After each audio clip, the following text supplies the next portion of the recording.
ওমরা করলে কি কি লাভ হবে?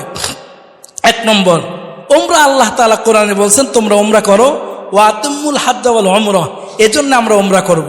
2 নম্বর ফজিলত, নবীজি হজের আগে ওমরা করছে, এজন্য আমিও ওমরা করব। 3 নম্বর, যেই ব্যক্তি ওমরা করবে ওই ব্যক্তি নবীজি বলছেন সে যেন আমার সাথে সাক্ষাৎ করলো, সুবহানাল্লাহ। 4 নম্বরে ওমরার ফজিলত, যেই ব্যক্তি ওমরা করবে নবীজি বলছেন আমি তাকে সুপারিশ করে জান্নাতে নিয়ে যাব, সুবহানাল্লাহ। 5 নম্বরে ওমরা করতে গিয়ে আমরা বাইতুল্লাহতে নামাজ পড়ি, 1 রাকাত নামাজে 1 লক্ষ রাকাত নামাজ পড়ার সওয়াব পেয়ে যাব, সুবহানাল্লাহ।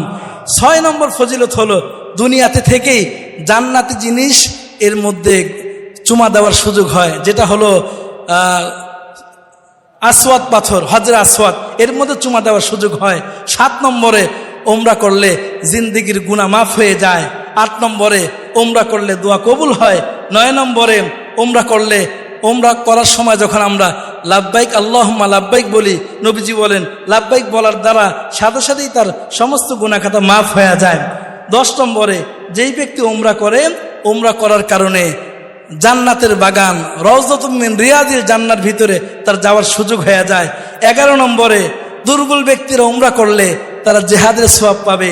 12 নম্বরে ওমরা করতে গিয়ে কেউ 1 টাকা খরচ করলে 700 টাকার সওয়াব পাবে। 13 নম্বরে যেই ব্যক্তি ওমরা করবে তার শরীর জান্নাতে নেওয়ার জন্য আল্লাহর কাছে সাক্ষী দিবে, সুবহানাল্লাহ। 14 নম্বরে যেই ব্যক্তি ওমরা করতে যাবে কিরামান কাতিবিন তার পক্ষে সাক্ষী দিবে, সুবহানাল্লাহ। 15 নম্বরে যেই ব্যক্তি ওমরা করার জন্য যাবে জমি তার পক্ষে সাক্ষী দিবে। 16 নম্বরে যেই ব্যক্তি ওমরা করতে যাবে নবীর ঘরে গিয়ে 40 ওয়াক্ত নামাজ পড়বে, নবীজি বলেন তাকে আল্লাহ তাআলা মুনাফিকের দরজা থেকে মাফ করে দিবে, সুবহানাল্লাহ।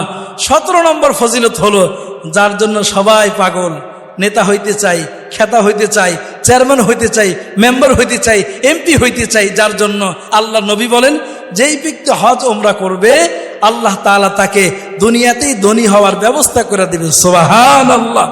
অনেক সময় আমরা দ্বিধা দ্বন্দ্বের মধ্যে থাকি, হজ করলাম না